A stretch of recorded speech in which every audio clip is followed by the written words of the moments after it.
I'm Vanessa, and today we're going to be making peas and macaroni. In the old days, it used to be called peasant food because it was a very inexpensive dish to make.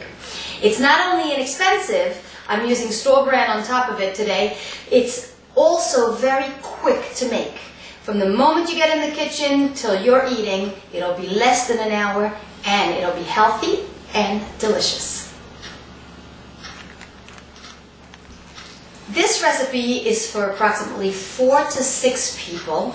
I'm going to give you the ingredients and you can adjust it according to however many guests you're going to have. I start with 2 pounds of medium shells, the pasta. I am using store brand in all my ingredients today because it tastes just as good and it's less expensive. We also have a can of whole peeled tomatoes. I'm a big fan of whole peeled tomatoes because only the best tomatoes make it in those cans. You can't hide the bad tomatoes by crushing them or anything like that. So start with whole peeled tomatoes. We'll hand crush them after for this recipe. 2 cans of sweet peas. Do not strain them. Hold on to the liquid. Don't strain them. Olive oil, grated pecorino romano, 1 whole yellow onion, fresh basil, salt, pepper, and crushed pepper. When you dice your onions, you want to leave them nice and chunky and coarse. They give a nice texture to the sauce, and what they'll do is they also give it a nice flavor. You're looking at about 1/4-inch squares for your dicing. You're going to take now your whole peeled tomatoes and you're going to hand crush them. So obviously your hands have got to be very clean. You just put them in another bowl and start crushing. Nicely crushed, there's some chunks in there, but nothing too big. Here you go, that's about what you need, and you're all set. All right, first things first, we're gonna put our oil in the bottom of our pot here. We're gonna put approximately cup to 1.5 cups of olive oil. Little tip again, season your oil with salt, black pepper, give it a nice taste, and a little bit of crushed red pepper. What I personally like to add is some fresh basil that I just tear up, and just as soon as that oil heats, you start to smell that basil smell. I'm going to turn my fire on to medium high. All right, your oil is nice and hot right now. It's time to throw in your onions. Start cooking those. Stir the oil all over the onions.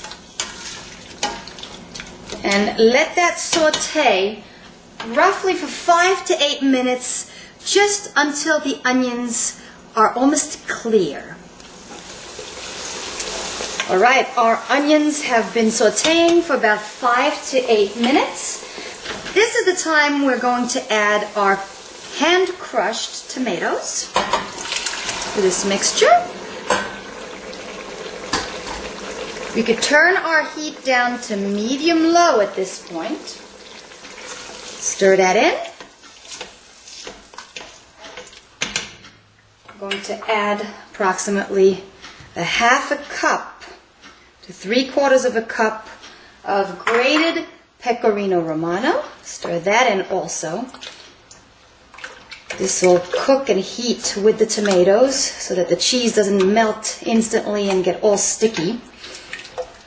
And we are going to add some fresh basil that we're going to tear into here. Nice big pieces of fresh basil.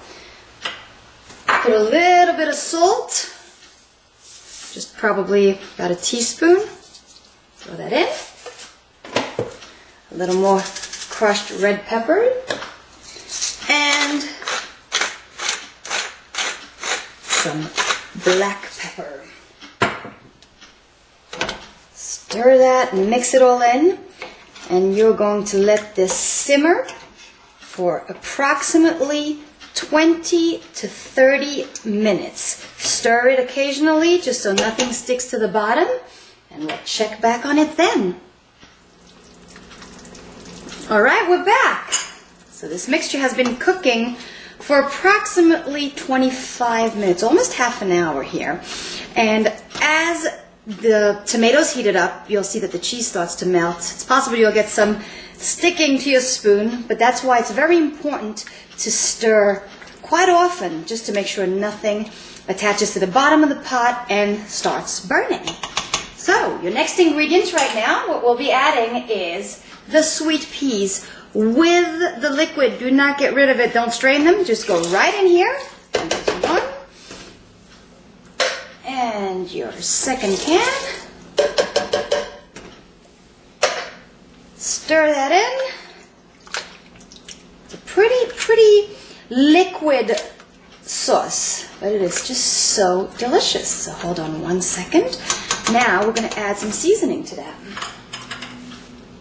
We're going to put the remainder of your cheese, which is probably about a quarter cup. We're going to add some salt. Do not forget that your cheese is salted also, so don't over salt that. We'll add some black pepper.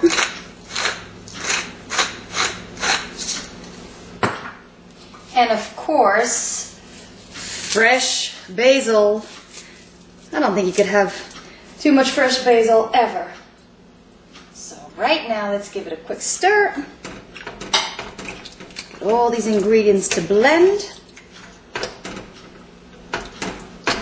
Starting to look nice.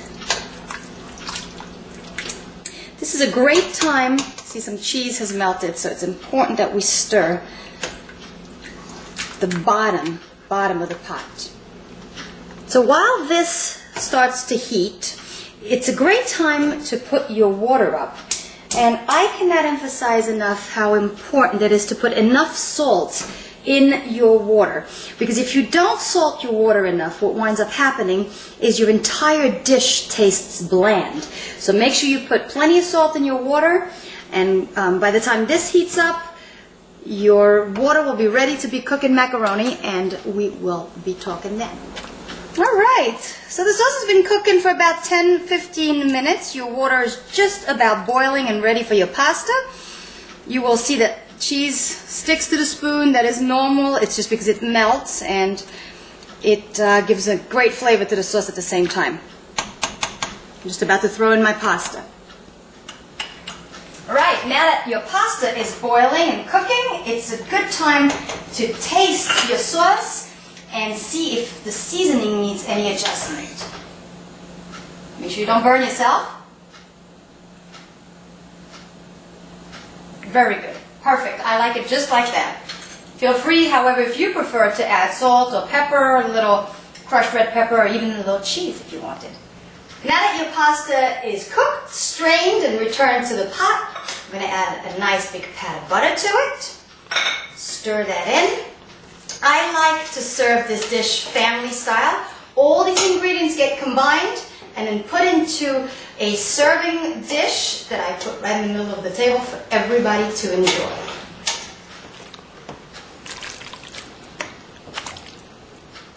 And here you have it, peas and macaroni. Nice slice of good bread. You can add some cheese if you want to, fresh basil. I am pairing this tonight with a nice Cabernet Sauvignon. And let's taste this and see how it came out. Just the way I like it. Until next time, bon appetit.